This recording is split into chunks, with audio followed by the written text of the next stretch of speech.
Hello everyone and welcome back to Comfortable English. My name is Sarah Comfort and I am so excited to have you here for my third and final lesson on prepositions. If you haven't seen my first two videos, be sure to watch those as well. So today's lesson is going to be all about prepositions of space. Now you're probably very familiar with what these prepositions are, but there are so many of them you may find it difficult to remember all of them. And that's where today's lesson comes in. So to refresh your memory, a preposition is used to show a relationship between a subject and an object. So for example, that candle is behind me. Behind is the preposition because it shows that the relationship between myself and that candle is that it is behind me. So I want to show you a few more prepositions of space to help you visualize, one, what they are, and two, how to use them. I really think that this will be helpful for you. I will have all of the prepositions that I go over in today's video on my blog, so do be sure to check out my lesson there as well. So let me show you some more prepositions of space. Let's go. So here is our first preposition of space. In this picture, you see we have a blue triangle and a tan circle. In this picture, the triangle is above the circle. So its location in relation to the circle is that it is above the circle. Our next preposition is below. So now we have the exact opposite of above.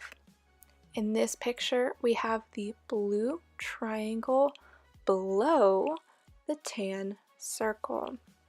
Some other words or prepositions you could use with below or in place of below are under or underneath to say something like the triangle is underneath the circle, but of course you can also say below the circle.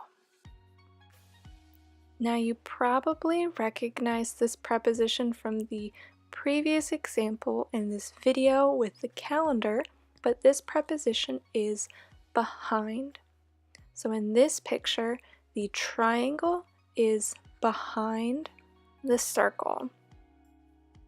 Now we have the exact opposite of behind, and we have in front of.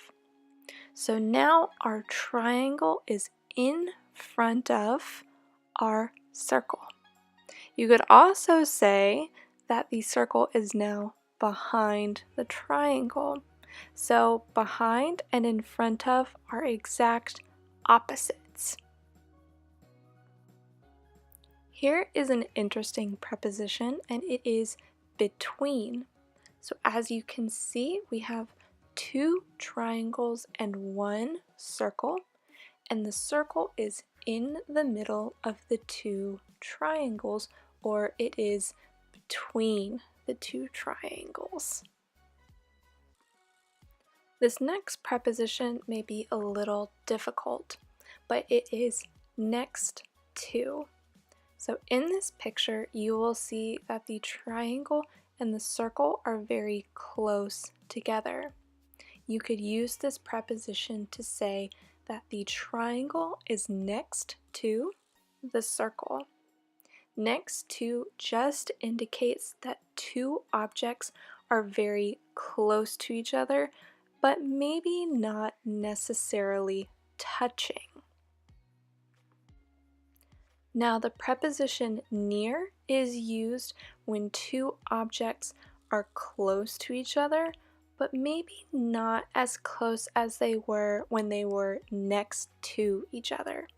So near would be maybe within a hand's reach, something like that. So in this picture, we can see that the circle is near the triangle. And that is all that I have for today. I really hope that you have enjoyed this 3-part lesson on prepositions. If you need to refresh your memory of the other 2 types of prepositions, be sure to watch my last 2 videos and head over to my blog to read those lessons as well. If you learned something today, please be sure to give this video a big thumbs up, and I will see you in my next video. Have a great day. Bye.